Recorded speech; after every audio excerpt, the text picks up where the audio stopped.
ସନ୍ତୋଷ ନାମକ ଜଣେ ପିଲା, ଯାହାର ଗୋଟେ ଛୋଟିଆ ପରିବାରଟେ ଥିଲା। ସେ ପରିବାର ଭିତରେ ତାର ବାପା ମା ସେ ଆଉ ତା ଦାଦା ଆଉ ଖୁଡି ଏମିତି କେତେ ଜଣ ମିଶିକି ସମସ୍ତେ ସାଙ୍ଗରେ ରହୁଥିଲେ। ଆଉ ତା ଭିତରେ କେବଳ ରୋଜଗାର କ୍ଷମ ବ୍ୟକ୍ତି ଏକମାତ୍ର ଥିଲେ ଯିଏକି ସନ୍ତୋଷ ବାପା ହିଁ ସିଏ ଥିଲେ। ଆଉ ତାର ଦାଦା ଏମିତି କୌଣସି କାମ କରନ୍ତିନି, ଯାହା ଫଳରେ କି ସନ୍ତୋଷର ବାପା ସବୁ କିଛି ରୋଜଗାର ଯାହା କରିଥାନ୍ତି ତାଙ୍କର ସେ ପରିବାର ପିଛେ ଖର୍ଚ୍ଚ କରିଥାନ୍ତି। ଆଉ କେତେବେଳେ ପରିବାର ଭିତରେ ଏକମାତ୍ର ବ୍ୟକ୍ତି ରୋଜଗାର କ୍ଷମ ହୁଅନ୍ତି ଆଉ ତାଙ୍କ ଉପରେ 5 ରୁ 6 ଜଣ ନିର୍ଭରଶୀଳ ହୁଅନ୍ତି। ସେ ତାଙ୍କର ପରିସ୍ଥିତି ଯାହା ହୁଏ ଆପଣମାନେ ସମସ୍ତେ ଜାଣିଥିବେ। ତାରି ଭିତରେ ବହୁତ କଷ୍ଟ ଭିତରେ ସେମାନେ ଚଳନ୍ତି। ଆଉ ସନ୍ତୋଷ ଯେତେବେଳେ କୌଣସି ଛୋଟ ଛୋଟ ଅଳି କରେ, ତା ଭିତରେ ତାର ବାପା ତାକୁ କିଛି ଆଶା ପୂରଣ କରିପାରୁଥିବା ବେଳେ ଆଉ କିଛି ଆଶା ଏମିତି ମଧ୍ୟ ପୁରା କରିପାରନ୍ତି ନାହିଁ। ତାରି ଭିତରେ ସିଏ ଏକଥା ମଧ୍ୟ ଯାଇ ତା ତା ଦାଦାକୁ କୁହେ, ଆଉ ତା ଦାଦା ଯାହା ଯେମିତି ଯୋଗାଡ଼ କରିକି ତାକୁ ଦେଇ ଦିଅନ୍ତି। ତ ତା ଭିତରେ ଗୋଟେ ଏମିତିକା ଭାବନା ଆସେ କି ତାର ବାପା ତାକୁ ଆଉ ବିଶେଷ ଭାବେ ଭଲ ପାଉନାହାନ୍ତି। ତା ବାପା ତାକୁ ଆଗ ଭଳି ଆଉ ସ୍ନେହ ଦଉନାହାନ୍ତି। ଯାହା ଫଳରେ କି ତା ବାପାଙ୍କ ପ୍ରତି ତାର ଗୋଟେ ଭଲ ପାଇବା ଯୋଉ ଥିଲା ସେଇଟା ଧୀରେ ଧୀରେ କମି ଯାଉଛି। ଆଉ ୟାରି ଭିତରେ ସିଏ ସନ୍ତୋଷ ମେଟ୍ରିକ ପରୀକ୍ଷା ଦେଇ ସାରିଛି। ଆଉ କଲେଜ ଆଡମିସନ ପାଇଁ ପ୍ରସ୍ତୁତ ହଉଛି। ଆଉ ତାଙ୍କର ପରିସ୍ଥିତି ସେତେବେଳେ ଏତେ ଖରାପ ଥିଲା କି ଯେମିତି 5-6 ଜଣଙ୍କର ବୋଝ ତାଙ୍କ ବାପା ଏକା ହିଁ ଉଠଉଥିଲେ।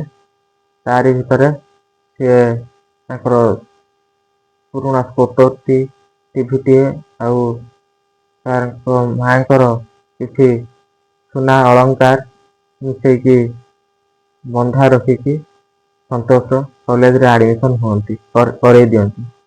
ତ ସେତେବେଳେ ସନ୍ତୋଷ ନୂଆ ନୂଆ କଲେଜ ଯାଉଛି। ତ ଏଇ ସମୟରେ ସନ୍ତୋଷ ଜିଦ୍ କରି ବସିଛି ବାପାଙ୍କ ପାଖରେ କି ମତେ ଗୋଟେ ମୋବାଇଲ ଦିଅ। ଏଇଠି ତା ବାପା କହୁଛନ୍ତି ଏଇଠି ତା ବାପା କଣ କରୁଛନ୍ତି ନା ତାର ମୋବାଇଲ ଟାକୁ କିଣିକି ଦେଇ ପାରୁନାହାନ୍ତି। ତ ଏ କଥା ସିଏ ଯାଇ ତା ଦାଦାକୁ କହୁଛି। ଆଉ ତା ଦାଦା କେମିତି ଗୋଟେ କଣ କହିକି ସେକେଣ୍ଡ ହ୍ୟାଣ୍ଡ ମୋବାଇଲ ର ବ୍ୟବସ୍ଥା ତା ପାଇଁ କରିଦିଅନ୍ତି। ତ ପିଲାଟିର ମନରେ ଏମିତି ଭାବନା ଟା ବଢି ବଢି ଚାଲିଲା ଯେ ମୋ ବାପା ମତେ ଭଲ ପାଉନାହାନ୍ତି ବା ମୋ ବାପା ମତେ କେବେ ବି ସ୍ନେହ ପ୍ରେମ କରୁନାହାନ୍ତି। ବରଂ ମୋ ଦାଦା ମତେ ବହୁତ ଭଲ ପାଉଛନ୍ତି। ୟାରି ଭିତରେ ଦିନେ ହଠାତ୍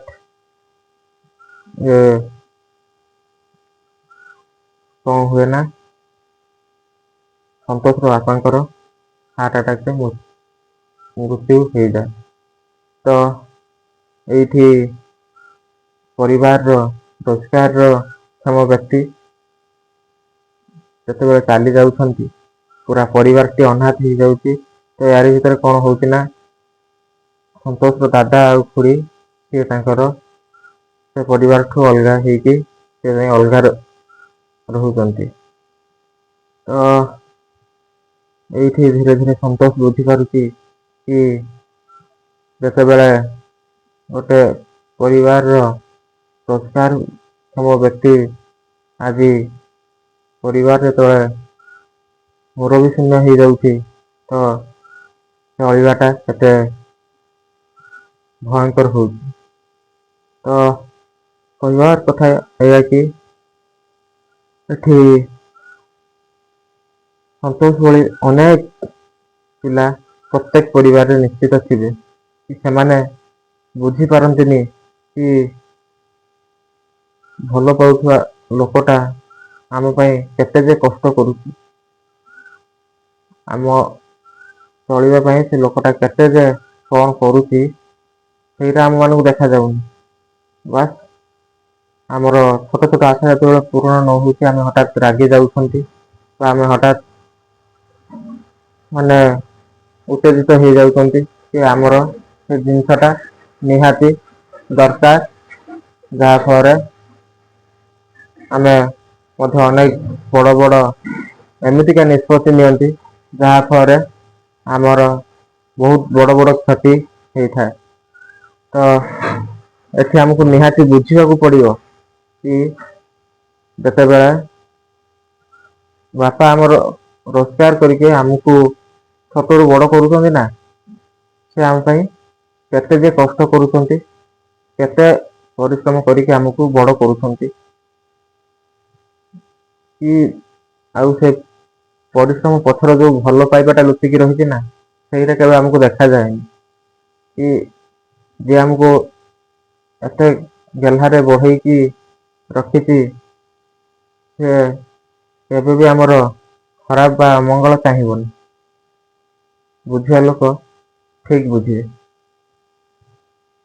ଏ କଥାଟି କାହା ପାଇଁ ଆଉ କୋଉ ଉଦ୍ଦେଶ୍ୟରେ ଥିଲା, କି ପ୍ରକୃତରେ ଆମକୁ ଭଲ ପାଉଥିବା ବ୍ୟକ୍ତି ଆମ ପାଇଁ କଣ କଣ କରିଥାଏ, ଆଉ ସେ ଆମ ପାଇଁ କଣ ହେଇଥାଏ।